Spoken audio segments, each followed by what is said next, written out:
I had a question about authenticity. Again, what do you do in terms of balance for authenticity? Because there are modes in a day or at a period where you're totally in the command and control situation. So you need something to be done urgently, and at that time you don't want any authenticity or any deviation from your orders. You literally may have to say, okay, forget everything else. This is like a red alert. Right. We need to get this done. I need you to follow every instruction of mine, take it as a military order, and get it done. And at other times, it may not be that strict, but you need certain rules and regulations to be followed. Yeah. So again, authenticity also, I think there's a lot of confusion out there as to where do you draw the line. So I was wondering if you could tell us a little about what exactly do you suggest we do about authenticity, which is one of the happiness habits.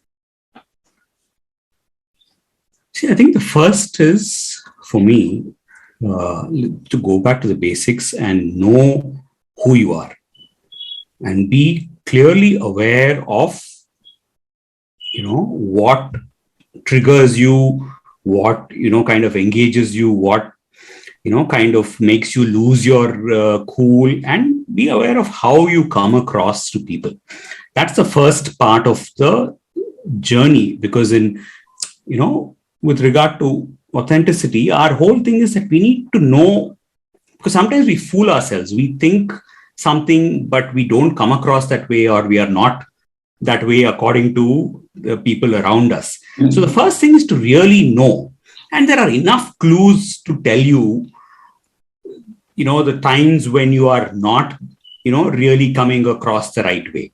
You just need to, the face shifts, the tone shifts, the body language shifts.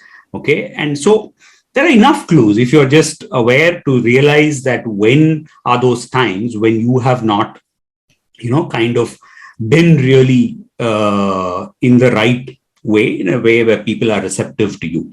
So first is, whole thing is about self-discovery, knowing who you are, what happens, and so on. Okay. So once you are aware of that, then it's an easier thing to say, okay, I know these things trigger me. And sometimes when I get triggered, I pull myself back quickly.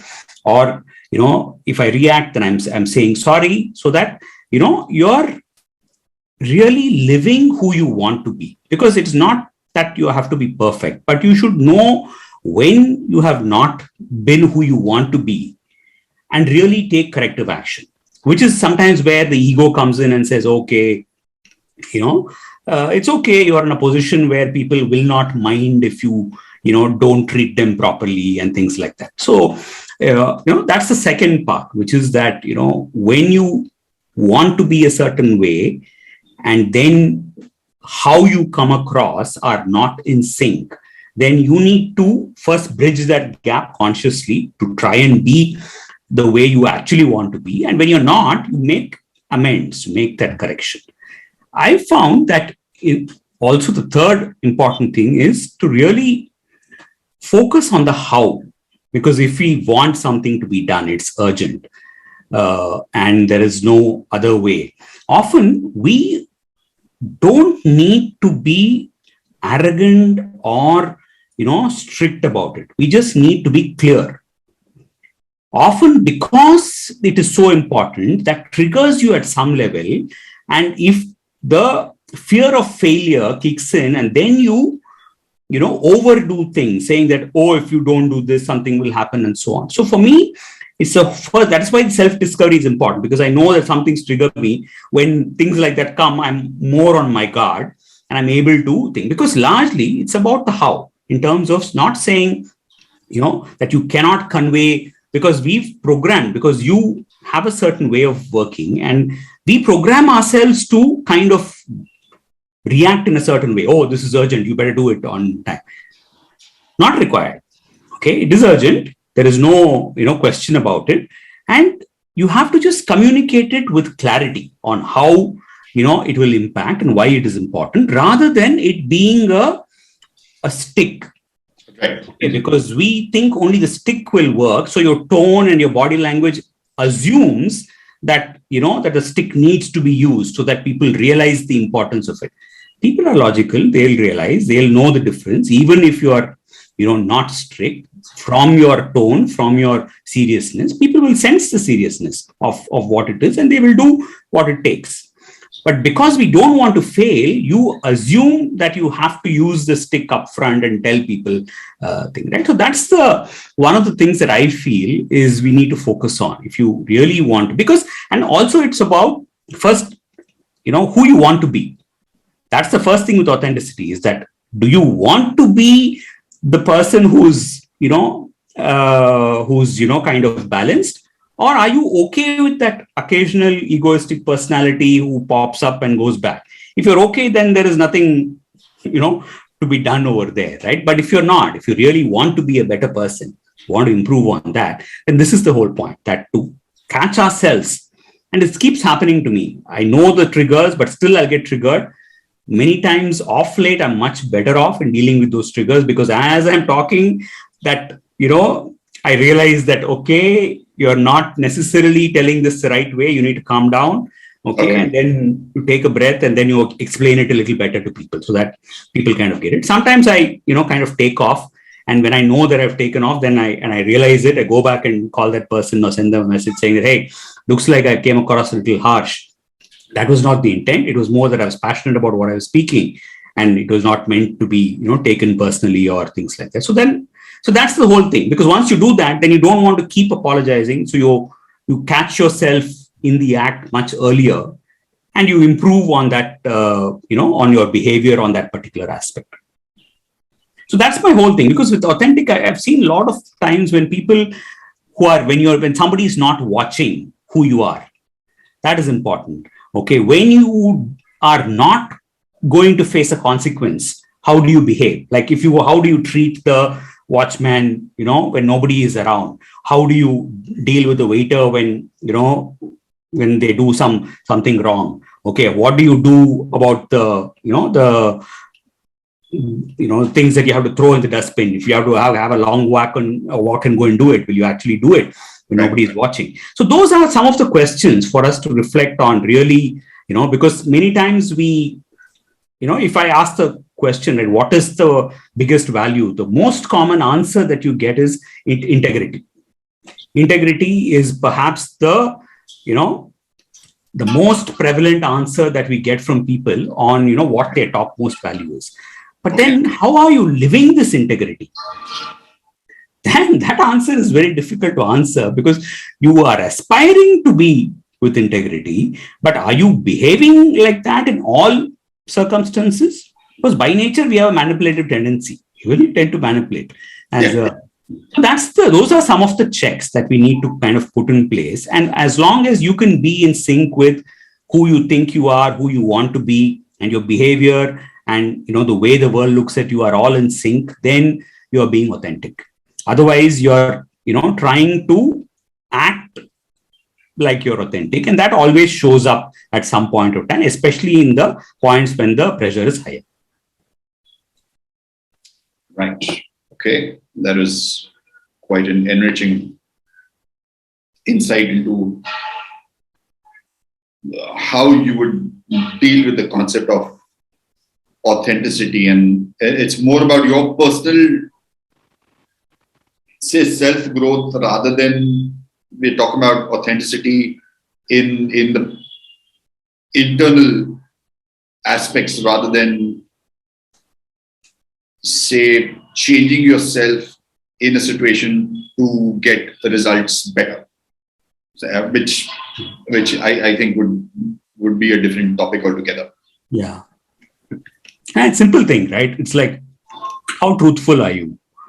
Right. How are you truthful to yourself? Are you truthful to people around you? Do you tell them the truth? Tell the truth to yourself about yourself?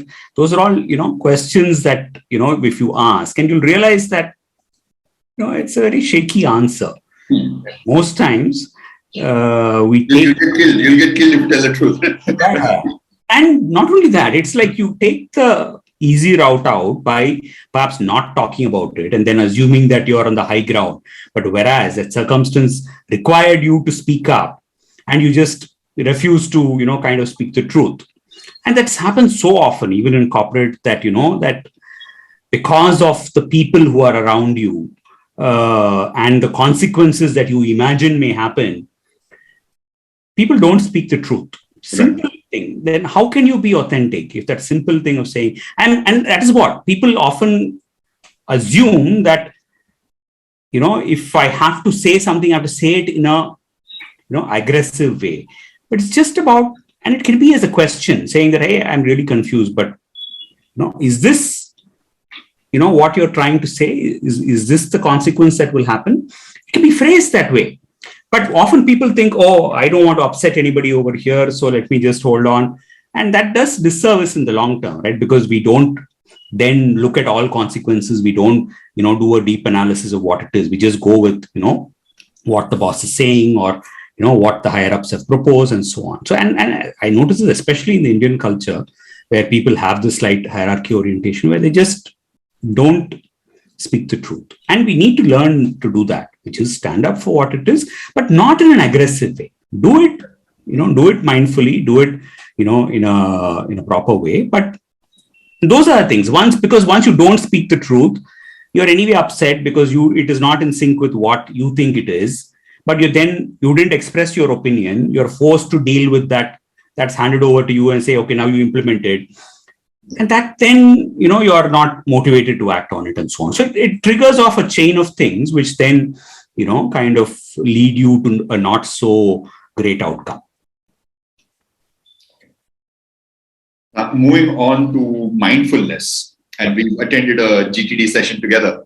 I thought of GTD as the real practical way to mindfulness, because in GTD, you take out stuff from your mind and you actually park it somewhere so that you access the stuff when you need the stuff. Okay. I thought that was, I discovered GTD very late in my life. I wish I discovered it when I was 10 years old.